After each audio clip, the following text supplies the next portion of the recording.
By the end of this video, you're going to be able to structure and give feedback in a really meaningful, powerful way. Now, many of us, let's face it, are put off by the mere thought of giving negative feedback because of how it might make the other person feel and what they might say back to us. So how do you currently do it? How do you do negative feedback?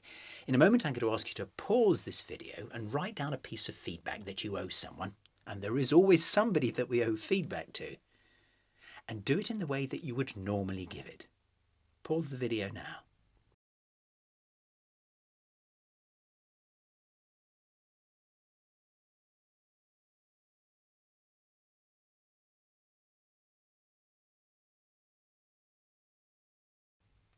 Welcome back. Now take a look at what you've written. Now it's highly likely that your example contains a couple of ingredients, a couple of classic ingredients. Firstly, an opinion.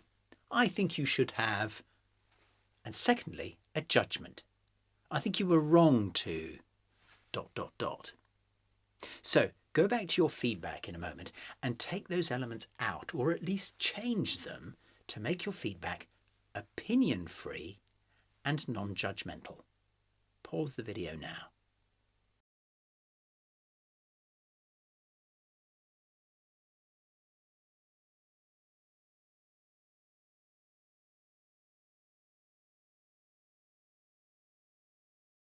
So how did you get on? It's not easy, is it?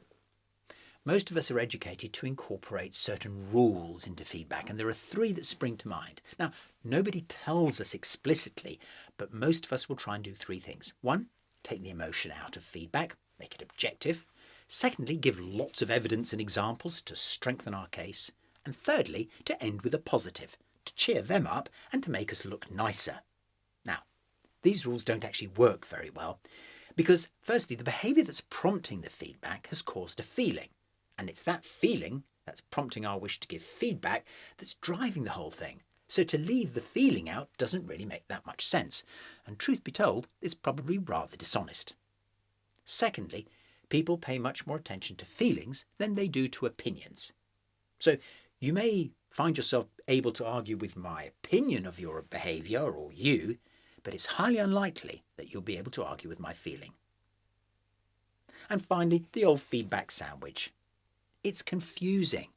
Ending in a positive, or starting and ending with a positive with a bad bit in the middle, is confusing. What are people to make of that? So, in a moment, I'm going to ask you to pause this video and rewrite your feedback, just including 2 elements. Firstly, the feeling that you had when you saw the behaviour that you didn't like, and secondly, specifically, what that behaviour was. Pause the video now and have a go at that.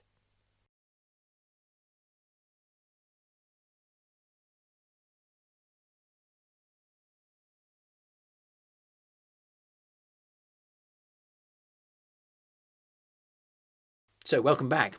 What was that like? I reckon it probably seemed a bit sparse to you. Too few words, a bit too easy, a bit too harsh, brutal. The truth is, when we give negative feedback, we should be just using enough words to get the person thinking about the consequences of their actions and about alternatives.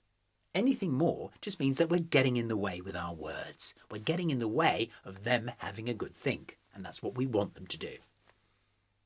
So before I leave you, just one last thing. When you've given your feedback, pause. It will give them a chance to have a proper think whilst you pay attention to them working things out for themselves.